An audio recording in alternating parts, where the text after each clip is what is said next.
എന്താളെ വേങ്ങ പോന്നേനു? 5 മാസമല്ലേ നിൽക്കുള്ളൂ? എന്താ വിസിറ്റിന് പോയത് നീ?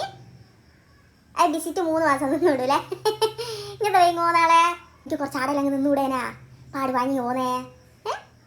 ഇതപ്പം എന്നാന്ന് വന്ന് കള്ളി നീ? ഇപ്പം പോന്നില്ലേ നീ? ആന്താളെ സാധാരണ ഗൾഫിൽ പോയി എല്ലാവരും വെളുക്കുമല്ലേ? ആന്താളെ നീ ഗൾഫിൽ പോയി വന്നേരം കറുത്തോയേ? പാടി കറുത്ത് വയ്ക്ക്, നല്ലോണം തടിക്കുകയും ചെയ്തിക്ക്. നമ്മളെ ആരോടൊക്കെ ചെറിയോളില്ലേ ഗൾഫിൽ പോയിട്ട് തരാൻ വന്നിട്ടില്ല. അവള് സാധാരണ ഒരു 4 മാസം 5 മാസം കഴിഞ്ഞ് വരുന്നല്ലേ.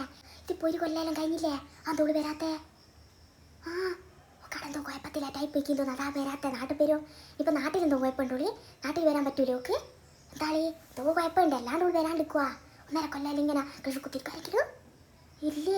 എന്തോ കുഴപ്പം പറ്റിയിട്ടുണ്ട്. നാട്ടിൽ വന്നോടത്തെന്തോ കുഴപ്പമുണ്ട്. അതുകൊണ്ട് അവള് നാട്ടിൽ കാലുത്തൊക്കെ തന്നെ. എല്ലാ ആളെ തന്നെ എപ്പം ഗൾഫിൽ പോകുമ്പോൾ ഉമ്മാനെയും കൂട്ടി അങ്ങ് പോന്നേ. ഒറ്റയ്ക്ക് അങ്ങ് പോയാൽ പോരെ? ഉമ്മ നാട്ടിൽ ഇന്നോട്ടെ, എന്തിനായി ഉമ്മാനെല്ലാം കൂട്ടി പോന്നേ? എല്ലാ മക്കളെന്താ ഉമ്മാനെയും കൂട്ടിയിട്ടാ പോന്നേ? ഇനി ഉമ്മാനെ കൂട്ടിയിട്ട് ഗൾഫിലൊന്നും പോകണ്ടാളെ. എൻ്റെ മോളെ കണ്ട, ഇനി ഇത്രയും പെറ്റ് പോറ്റി ആറ്റി തീറ്റി വണ്ണം വെപ്പിച്ചിട്ട് ഒളിഞ്ഞെ ഒറ്റക്കാക്കി പോയാണ്ടാ. ഇത്രയാളും മക്കളെ കാര്യം. ഒളങ്ങ് ഗൾഫിലേക്ക് മണ്ടിക്ക് ഒളുമ്മാനെ ഒറ്റക്കെട്ടിട്ട് ഇങ്ങനെട്ടൊരു മക്കള്. എനിക്കൊരു വിഷമമൊന്നുമില്ലാളെ.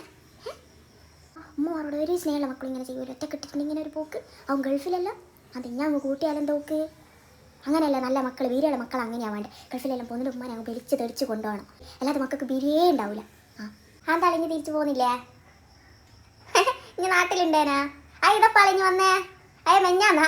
ഇനി പോകുന്നില്ലേ? ഇനി തിരിച്ചു പോകുന്നില്ലേ? ഇതപ്പോൾ പോന്നേ?